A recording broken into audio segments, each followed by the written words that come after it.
Oi, minhas lindas, como é que vocês estão? Eu tô bem, graças a Deus. Sejam bem-vindos a mais um vídeo aqui do canal. Vou fazer a organização aí, né, que vocês já sabem como é que rola. E vou falar um pouquinho aqui de Jesus, porque é uma coisa maravilhosa que eu gosto bastante, né? E nunca é demais pregar o evangelho, nunca é demais falar de Jesus, nunca é demais falar das maravilhas que Deus faz, que Deus fez, que Deus há de fazer. Nunca é demais falar o quanto Deus é perfeito, maravilhoso. E o quanto ele muda a vida das pessoas, né? O quanto ele abre portas, o quanto ele dá bênção, mas também o quanto ele corrige os que ele amam. E hoje eu vou ler em Samuel, capítulo 17, versículo 23, que diz assim: E estando ele falando com eles, eis que vinha subindo do exército dos filisteus um homem guerreiro cujo nome era Golias. 24. Porém todos os homens em Israel, vendo aquele homem, fugiam diante dele e temiam grandemente. 26. Então falou Davi aos homens que estavam com ele, dizendo: Que farão aquele homem que ferir a este filisteu e tirar a fronte de sobre Israel? Quem é, pois, este circunciso filisteu para afrontar o exército do Deus vivo? 28. E ouvindo Eliabe, seu irmão mais velho, falar aqueles homens, acendeu-se a ira de Eliabe contra Davi, e disse: Por que descestes aqui? E a quem deixastes aquelas poucas ovelhas no deserto? Bem conheço a tua presunção e a maldade do teu coração, e desceste para ver a peleja. Então disse Davi: Agora, o que eu fizeste agora? Porventura não há razão para isso? Verso 32.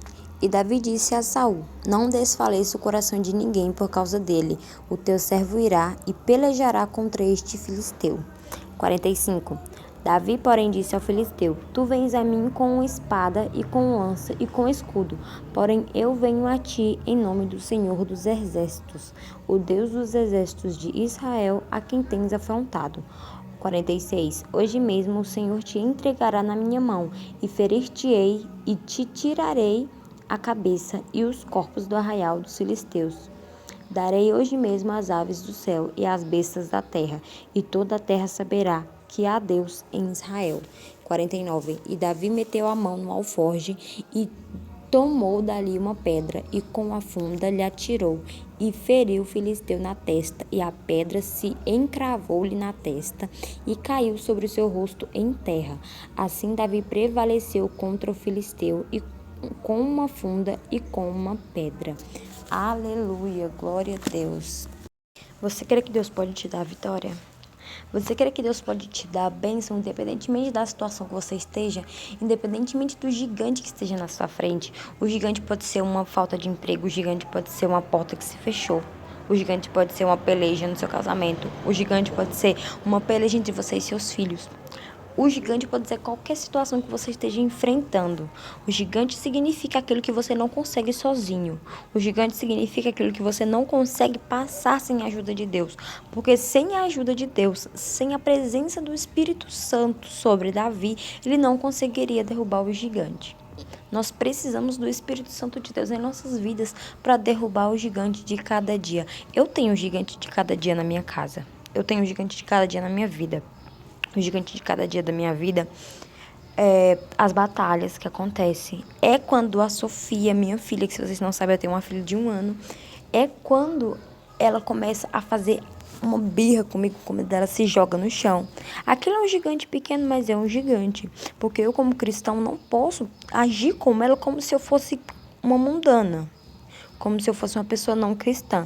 Eu não posso sair pegando a minha filha de todo jeito, brigando com ela de todo jeito. Eu tenho que ensinar ela o caminho que ela deve andar. Eu tenho que ter uma ação para falar com ela como uma cristã. Eu não posso agir com as pessoas como se eu não fosse cristã. Eu sou uma cristã. Isso é um gigante. Quando, nesse momento, nem sei se está aí no fundo, mas eu espero que não esteja, tem uns vizinhos aqui que eu não sei quem são, mas tem alguém na rua aqui da minha casa escutando um som muito alto com as músicas que não são cristãs, muito alto também. Isso é o gigante de cada dia. Isso é um gigante de cada dia. Para eu, que escutava música quando não era da igreja, escutar outras músicas, eu leio a Bíblia, eu vou cantar louvores para Deus entrar no meu coração, porque é uma peleja espiritual. é um período espiritual e isso é um gigante. Então eu não sei qual que é o gigante que você enfrenta. O gigante meu também, a falta do dinheiro para comprar as coisas para dentro de casa, para os meus filhos, para mim, para meu esposo. Isso é um gigante, mas Deus vai me ajudando a enfrentar. Deus vai me ajudando a enfrentar porque o Espírito Santo de Deus, ele é fiel. Deus é fiel para cumprir todas as promessas que ele tem para nós. Então, não importa qual que é o gigante da sua vida. Pode ser isso também, pode ser a falta do dinheiro para comprar as coisas, está muito cara. Isso é um gigante da vida da gente, porque qualquer coisinha a gente pode profanar contra Deus. Qualquer coisinha a gente pode, como é que eu posso falar? A gente pode jogar pedras. Joga pedra, joga pedra na cruz, né? E a gente não pode fazer isso. A gente tem que enfrentar tudo pela graça de Deus. A gente tem que dobrar os nossos joelhos, a gente tem que pedir o Espírito Santo de Deus, porque só o Espírito Santo de Deus, para não deixar que a gente blasfeme contra o Senhor, porque isso é um pecado. Isso, se vocês não sabem, isso é um pecado. A gente não pode jogar pedra, a gente não pode. O cristão não pode fazer isso. O cristão tem que viver em constante oração, constante jejum, pedindo a bênção de Deus, pedindo o Espírito Santo de Deus, porque só o Espírito Santo de Deus para nos ajudar a passar tanta coisa que o cristão passa. Porque quando é uma pessoa do mundo, ele já está no mundo, o inimigo já tem ele, já está lá. Agora, a partir do momento que o Espírito Santo de Deus usa uma pessoa para ir lá falar com essa pessoa que está no mundo, pregar o evangelho, falar de Jesus, falar do amor de Jesus, aí sim ele pode estar quietinho na casa dele. Mas é nesse momento que o inimigo vai lá e fere e futuca a pessoa lá na ferida. É nesse momento que o inimigo usa pessoas para chamar ele para ir para onde o cristão não vai, para falar o que o cristão não fala, para andar com pessoas que o cristão não anda. É ali, entendeu? Quando eu falo o cristão andar com pessoas que o cristão não manda, eu não quero falar, tipo assim, o cristão só fala com o cristão. E como que vai pregar o evangelho a toda criatura se o cristão não vai lá? Não, eu tô querendo dizer, o cristão tá naquela rodinha de conversinhas que não pertence ao ambiente cristão. Não me falem, mas a Ruth fala das pessoas que é para pregar o evangelho a toda criatura, mas o cristão sempre tem que estar com o cristão. Como que o cristão vai pregar o evangelho a toda criatura se não vai na roda das outras pessoas que não são cristãos? Não, eu tô falando para andar junto, para estar junto com as pessoas que não são do ambiente cristão, para estar falando que não é do cristão, para estar conversando aquilo que não pertence às falas cristãs, entendeu? Porque a conversa do cristão é diferente. O comportamento do cristão é diferente. As ações do cristão é diferente. Eu sei porque eu já tive as falas que não é as falas que um cristão fala, gente. Vocês estão me entendendo, né? Eu já tive naquele ambiente também, que não pertence a noiva de Cristo, não pertence à noiva de Cristo. Então, eu sei qual que é a diferença do jeito que eu falava pro jeito que eu falo agora. Do jeito que eu andava pro jeito que eu ando agora. Do jeito que eu me vestia pro jeito que eu me visto agora. Eu sei qual a diferença. Então, eu tenho propriedade para falar sobre isso. Para falar sobre o linguajar, o comportamento, as vestimentas. Ruth, mas você não usa short, você não usa isso, você não usa maquiagem, você não... Uso sim. Na minha casa, onde eu estou reservada, onde o meu corpo é minha companhia. Porque o corpo da gente é templo e morada do Espírito Santo de Deus. Então, temos que saber se vestir, se comportar, como falar, como agir, como estar em um lugar. E é assim que devemos ser, assim que o cristão deve ser. Então, estamos falando com as pessoas que não são cristãos. Estamos pregando o evangelho, estamos indo lá atrás das pessoas do drogado, daquele que se prostitui, daquele que não está em comunhão com Deus, daquele que se droga, daquele que está em qualquer ambiente que não seja um ambiente cristão, que não seja um lar cristão. Porém, a gente vai pregar a palavra de Deus, a gente vai entregar a palavra de Deus para essa pessoa, tentar trazer ela para um ambiente cristão. A gente não vai para a rodinha falar mal de outras pessoas. A gente não vai para a rodinha cantar aquelas músicas que não é do nosso convívio. A gente não vai para aquela rodinha para fofocar de outras pessoas, porque isso não é práticas do cristão. Isso não é práticas que um cristão vai fazer. Entendeu? Então, é isso que eu quero dizer. Não estou falando que não devemos ir atrás das pessoas. para pregar o evangelho. Estou dizendo que não devemos se juntar na roda para fazer aquilo que o cristão não pode fazer. É isso que eu tô querendo dizer. Mas voltando pro assunto lá do Golias, que eu mudei totalmente aqui do roteiro, mas, enfim, o que importa é falar sobre a presença do Espírito Santo na nossa vida, porque é algo bem maravilhoso, bem marcante. Quem já sentiu não consegue ficar sem. Eu sei porque eu não consigo mais ficar sem. O cristão, ele não é 100% perfeito, igual eu já falei para vocês. Vivemos em ritmo de constante pedir perdão para Deus. Porque mesmo que a gente não tenha a consciência que fizemos alguma coisa, podemos pensar alguma coisa. A gente peca pensando, falando, olhando, agindo. E às vezes a gente nem percebe. Às vezes passa despercebido. Então, a vida do cristão é constante perdão. A gente fala, Deus, se eu te entristeci em algo, me perdoa. O Senhor conhece a verdade do meu coração, que eu não fiz para te magoar, que eu nem percebi o que eu fiz. Isso quando você não percebe, mas quando você já percebeu, não adianta você falar, não, Deus conhece a verdade do seu coração, como eu acabei de falar. Mas se você fez alguma coisa e você nem percebeu, chegou no outro dia, você acha que tá meio, assim, distante de Deus, então dobra seu joelho, pede perdão pro Senhor. Pede perdão pro Senhor. Todos os dias eu faço isso. Eu não tenho pra mim que eu errei, que eu pequei, que eu falei algo que eu não deveria falar, porque o cristão tem que se policiar, mas mesmo assim eu peço perdão pra Deus, porque um pensamentinho torto, um olhar torto, alguma coisa que não esteja no foco do Espírito Santo de Deus, que não esteja no seu alvo, que o alvo do cristão é o céu, a gente ajoelha e pede perdão. Não há vergonha nenhum em se ajoelhar e pedir perdão para o Senhor e falar, Papai do céu, me perdoa. Jesus, eu fiz alguma coisa que te entristeceu. Jesus, eu sinto que a tua presença não é a mesma de ontem. Jesus, eu sinto que o Senhor está se afastando de mim. Porque se você faz alguma coisa, se nós fizemos alguma coisa que entristece a Deus, não tem como ele ficar em um ambiente que ele está entristecido. Não tem como. Deus, ele não é intruso, ele só fica aqui se nós chamarmos. E se nós, por acaso, esquecermos ele de chamar, ele não vai ficar em um lugar. Então, automaticamente, o Espírito Santo de Deus não te deixa. Você deixa o Espírito Santo embora. Você deixa o Espírito Santo embora. Quando você passa 2, 3 dias sem orar, quando você passa 2, 3 dias sem dobrar o joelho e falar, Deus, eu tô aqui. Papai do céu, olha pra mim, vem me visitar. Quando a gente passa 2, 3 dias sem falar com o Espírito Santo de Deus, sem falar, papai, me ajuda. Não tem como, gente, não tem como você falar que você é um cristão e você passar o dia inteiro sem falar com seu pai. Não tem como você falar que ama sua mãe, que te deu a luz, que te viu nascer, que te carregou no ventre 9 meses. Não tem como você dizer que a ama e não falar com ela o dia inteiro. O vínculo de vocês vai se afastando.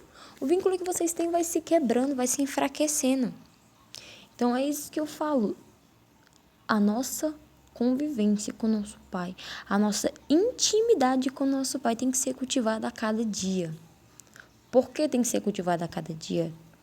Porque Deus é nosso pai. Você não deixa o pai de vocês, a mãe de vocês, de lado o dia inteiro. Vocês não podem fazer isso. Diferente da mãe de vocês, do pai de vocês, dos nossos pais, né? Na verdade, eu não tive contato com meu pai, né? Mas, enfim. O pai e a mãe ainda chegam para conversar, assim. Deus, ele mostra que ele precisa te abraçar. Ele precisa te abraçar, porque se Deus não te abraçar, meu filho, quem que vai abraçar? Ninguém. Porque o mundo atualmente tá cada um por si e Deus por todos, né?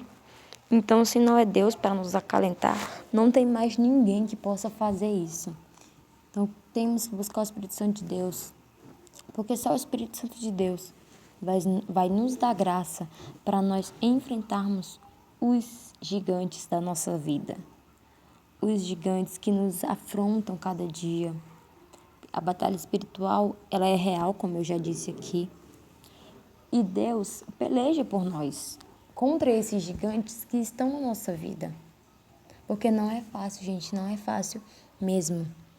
Levar uma vida cristã não é fácil. Não é fácil. Você tá num lugar que tem coisas que você não acha certo, mas você não tá lá pelo homem. Você não tá lá pelo homem. Você tá lá pelo Espírito Santo de Deus. É a tua convivência com o Espírito Santo de Deus.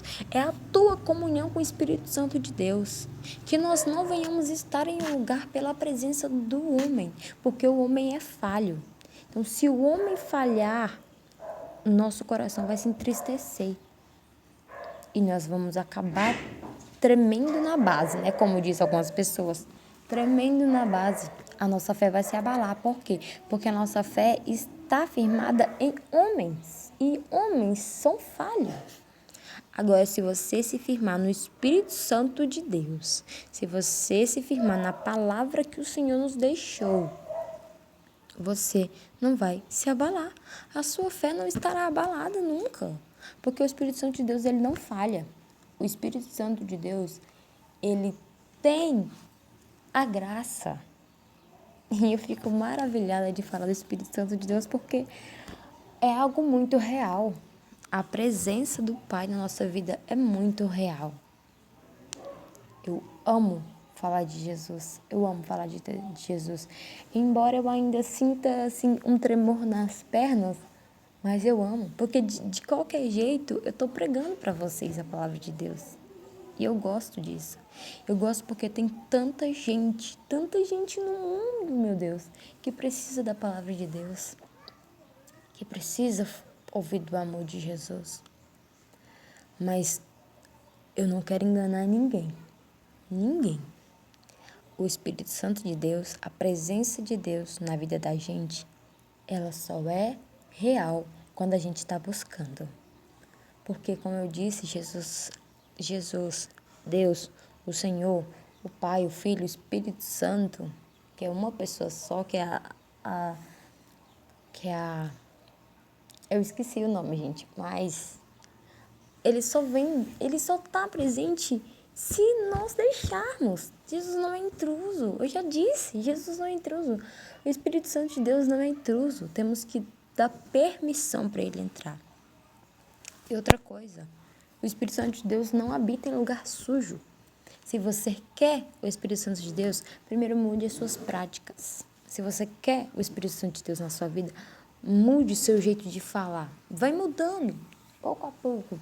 E junto com essa mudança, porque você não consegue fazer uma coisa só, você não consegue mudar sem orar, você não consegue mudar seu jeito de falar sem falar com Deus. Você não consegue mudar seu jeito de vestir sem ir na casa de Deus. É um conjunto. Você tem que fazer tudo junto, aquilo tudo junto. Não tem essa. Eu faço primeiro isso. Primeiro eu dou minhas roupas, não sei, jogo fora, não sei, o que eu faço? Aí eu compro outras. Depois eu vou começar a ir na igreja. Depois que eu estiver na igreja, eu começo a orar. Depois que eu começar a orar, eu começo a jejuar. Não é assim. Não é assim. Pelo menos no meu ponto de vista. Pode ter pessoas que pensam de outra forma. Mas no meu ponto de vista, é um conjunto. Você tem que fazer tudo junto. Hoje eu oro e vou na igreja. E vou trocar de roupa. É isso. É o conjunto. É o conjunto. Você tem que fazer tudo junto. Para o Espírito Santo de Deus poder habitar no seu coração. E ele vem. Quanto mais você pede, mais Deus te dá. Para mim ainda não tá bom. E eu creio que para nenhum cristão que busca a presença de Deus, não tá bom. Quanto mais temos a presença de Deus, mais temos que querer ter. Mas nós temos que buscar. Porque não tem como a gente chegar em um limite. Porque a presença de Deus ela é sem limite. Quanto mais nós temos, mais nós queremos ter. Quanto mais nós buscamos, mais nós temos que buscar. Porque, como eu falei, se a gente buscar o Espírito Santo de Deus, pronto. Nós estamos com o Espírito Santo de Deus. Ele é presente nas nossas vidas, no nosso coração, na nossa mente, no nosso pensamento. Porém, já chega. Deus já está presente em minha vida, na minha casa, eu sinto a presença de Deus. É assim que eu quero. Aí eu não vou orar mais, eu não vou buscar mais, porque eu já estou onde eu queria chegar. Não funciona assim. Quanto mais eu busco, eu tenho que buscar. Porque se você não buscar a presença de Deus, o pouquinho que você tem vai se retirar de você. O Espírito Santo de Deus, ele não fica onde você não busca. Ele não fica. Nós temos que buscar a cada dia a face de Deus, a presença de Deus. Porque busque não para você ver se o inimigo não vai entrar na sua vida. Não busque não para você ver se não vai ter uma discussão no seu casamento. Não busque não para você ver se seu filho não vai se revirar contra você. Então, a nossa vida é uma constante busca pela presença de Deus em nossa vida. Onde há presença de Deus, há luz. Onde há luz, não há trevas. Então, se você não buscar, a presença de Deus vai sair de você. Diz também lá em Samuel que Davi foi buscar a arca da aliança e trouxe de volta com ele. A arca da aliança significava a presença de Deus. Quando os filisteus levaram a arca da aliança, a presença de Deus saiu da cidade, porque a arca da aliança significava a presença do Espírito Santo de Deus. E Davi, ele buscou, ele enfrentou ursos, ele enfrentou leões, ele enfrentou o gigante Golias, e ele não saltou e dançou, mas quando ele trouxe a arca da aliança, a presença de Deus para a sua cidade, foi uma alegria tão imensa que Davi saltava, Davi pulava, Davi dançava, Davi glorificava a Deus. Então, trazer a presença de Deus para sua casa. Meu irmão, é uma alegria muito grande. É uma alegria muito grande trazer a presença de Deus para sua vida, porque a presença de Deus só quem sente sabe a alegria que é ter a presença de Deus na nossa vida. Só quem já sentiu a presença de Deus verdadeiramente não consegue viver sem. E que nós venhamos buscar a presença de Deus, a nossa arca da aliança para a nossa casa, para o nosso lar, para a nossa congregação. E essa foi a palavra de hoje, gente. Espero que vocês tenham gostado, aprendido um pouco, que eu tenha conseguido colocar um pouquinho do que eu entendo, do que eu tenho comigo no meu coração, sobre o Espírito Santo de Deus, sobre a presença de Deus, sobre a comunhão que nós devemos ter, sobre a intimidade que nós devemos ter, um pouquinho disso no coraçãozinho de vocês. Espero que vocês tenham gostado aí de tudo que eu falei, que Deus tenha entrado um pouquinho no lar de vocês, que eu desejo que Deus sempre esteja presente na vida, nos pensamentos, no coração, no lar de vocês, na família, porque Deus é maravilhoso. O Espírito Santo de Deus, ele é maravilhoso, mas ele também sabe pegar os seus filhos na retranca, viu? Se vocês me entendem. Pois é, então vamos seguir os caminhos do Senhor, porque o alvo do cristão é o céu. O nosso alvo é o céu. A noiva de Deus vai subir para o céu. Nós vamos subir junto com o nosso noivo, junto com o nosso Pai, junto com Deus. Vamos subir. Eu olho para o céu e fico maravilhada, porque eu sei que um dia eu vou subir aos céus. Eu vou ver tudo aquilo de pertinho, as estrelas, as nuvens. Nossa, eu fico com a maior alegria. E é isso. Eu fico tão feliz por falar do amor de Deus. Muito feliz mesmo. Eu começo meio travada, mas depois eu vou me destravando. Porque eu vou falando, e quando eu vejo já tô até rindo. É bom demais. Isso aí eu vou tentar gravar mais vídeos pra vocês, porque o vídeo é só uma base, né? Porque eu quero mesmo é falar sobre Deus. E que o amor de Deus esteja sempre no lar de vocês. O Espírito Santo de Deus venha habitar no coração de vocês. E até o próximo vídeo. Tchau!